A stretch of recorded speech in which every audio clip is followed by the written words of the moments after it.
The first time I'd ever heard of a chocolate lava cake, I was in an Outback steakhouse, saw it on the menu, and I was like, yeah, let me try that out. Now, I know it's a pretty popular French dessert, but down here in South Carolina, the only French restaurant I knew of was the ones with those golden arches, you know, with their famous fries. McDonald's didn't really sound like a French name to me, but hey, I don't name the places. Anyway, once I had a bite of that deliciousness, I fell in love, but I hadn't been able to have it for a while, so I decided to come up with one of my own. So today on Southern Keto, here's my low-carb version of a chocolate lava cake. Stick around.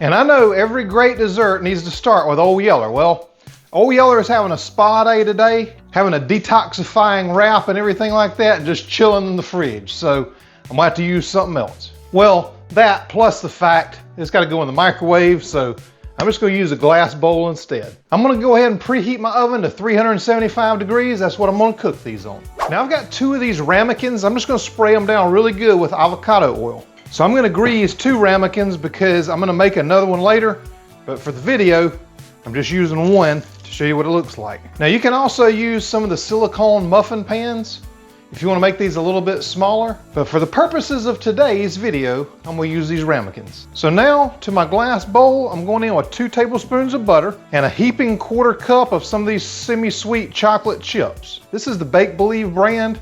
Try saying that 3 times fast. I can find these at Walmart, but just use your favorite no sugar added chocolate chips. So a nice heaping 1/4 cup of those. A couple more for good measure. Now I'm going to take this to the microwave. I'm going to microwave it in 20-second bursts because you don't want to burn that chocolate. If you do, you can't come back from that. Once this is melted, I'll show you what to do next. So that took about a minute. That's nice and melty. Let it cool for just a second. I'm going to go in with 2 eggs.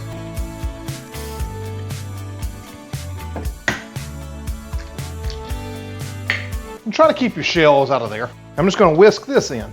Next, I'm going in with 2 tablespoons of my keto sweetener blend.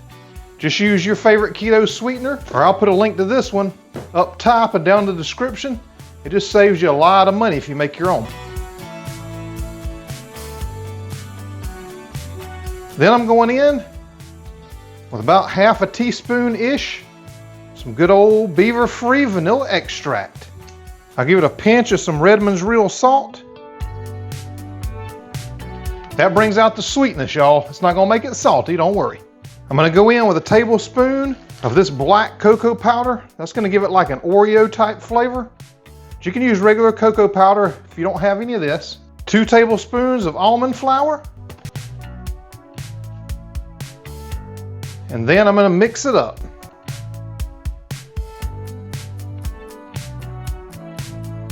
Make sure you stir that till you get all the lumps and bumps out of it.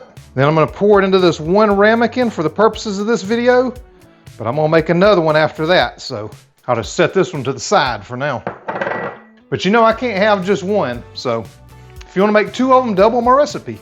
It's not going to go over very well if I just make one for myself and for the video, and don't have one to share with the family, so you know how it is.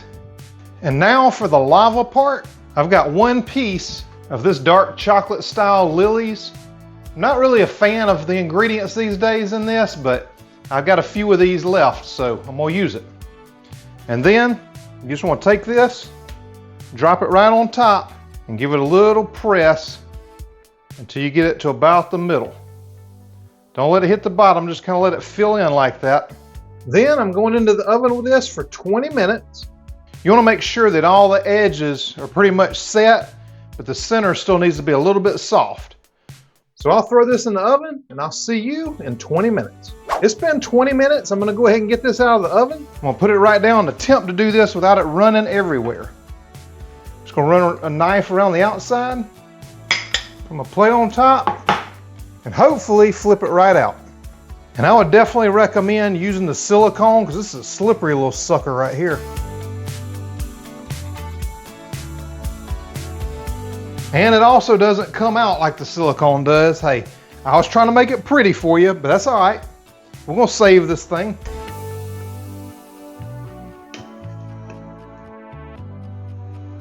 So y'all, use a silicone. Don't try to make it pretty like me. See, it's one thing about cooking. You got to be able to improvise, right? Then once you got it cleaned up to your satisfaction, just take the rest of the pieces, throw that right on top. Now after you've cleaned up your mess, you can serve that with a couple strawberries, put a little powdered sweetener over the top, and you can totally cover up that mistake. So I got to show you how it looks if you do it in the silicone, because the other was just a mess.